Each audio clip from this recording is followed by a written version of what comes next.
A backpack sprayer is one of the best tools for creating an amazing lawn. They provide tons of flexibility when it comes to applying anything from herbicide to fertilizer. In this video, we'll take the guesswork out of getting a great result when using a backpack sprayer by covering how to calibrate it and then how to take that information out to the lawn to help you use your sprayer with confidence. Let's get started. Now, even though you're going to see examples of the Flowzone or Chapin sprayer being used in this video, I want to stress that the methods discussed work for all sprayer types. So if you're using something different, don't worry about it. You're still going to be able to get a great result. So the first step in getting a great result when using a backpack sprayer on your lawn is figuring out how long it takes your particular sprayer to output 1 gallon of water. Here's why. Most of the products you apply, whether it be herbicides or fertilizer or carbon soil amendments, most of them have a dilution rate of some part with 1 gallon of water sprayed over 1,000 square feet. So by figuring out how long it takes your particular sprayer to output 1 gallon of water, you're gonna know how long you have to walk 1,000 square feet. So the stuff we're gonna need to be able to figure this out is as follows. A 1 gallon container with 1 ounce markings on it, your backpack sprayer with a fully charged battery. That fully charged battery part is really important. And then finally, some kind of a timing device. I just recommend using the stopwatch that's built into most cell phones. It's gonna work just fine. Let's start by filling your sprayer tank with a couple gallons of water. This part doesn't have to be super precise since we only want to ensure there's enough water in the tank that it doesn't go dry while we're going through our calibration process. Next, you're going to want to spray water into the 1 gallon container for 15 seconds and measure the amount of water collected.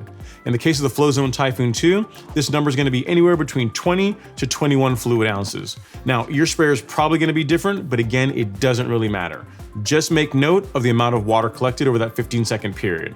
Now, if you're trying to be super precise, you can repeat this exercise 2 to 3 times to ensure you're getting the most accurate number. Next, you're going to take 128, which is the number of fluid ounces in 1 gallon of water, and divide that by whatever you measured over that 15-second calibration test. You're then going to multiply that result by 15 to come up with the total number of seconds it takes for your sprayer to output 1 gallon of water.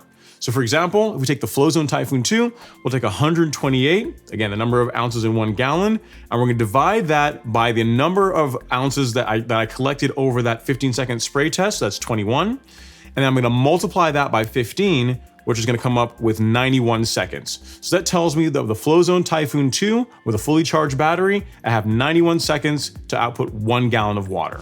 This is important because now I know how long I'm gonna have to walk 1,000 square feet and to put down 1 gallon of product mix over that 1,000 square feet. We're gonna take that information now out to the lawn and it's gonna help us set up our walking pace for covering 1,000 square feet. We're gonna start by measuring out a 20 by 50 foot section of your lawn, which happens to be 1,000 square feet. You're gonna use the same timer on your cell phone and you're gonna use the information that we figured out in the sprayer calibration section to figure out how long you have to walk that 1,000 square foot section. Now here's the thing, the first time you do this, you're probably gonna get it wrong. You're either gonna go too fast or too slow.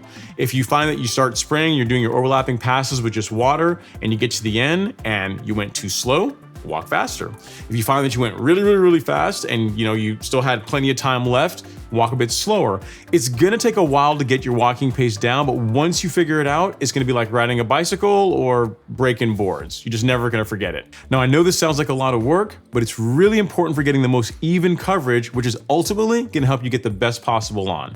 Thank you so much for watching. I'll see you in the next video.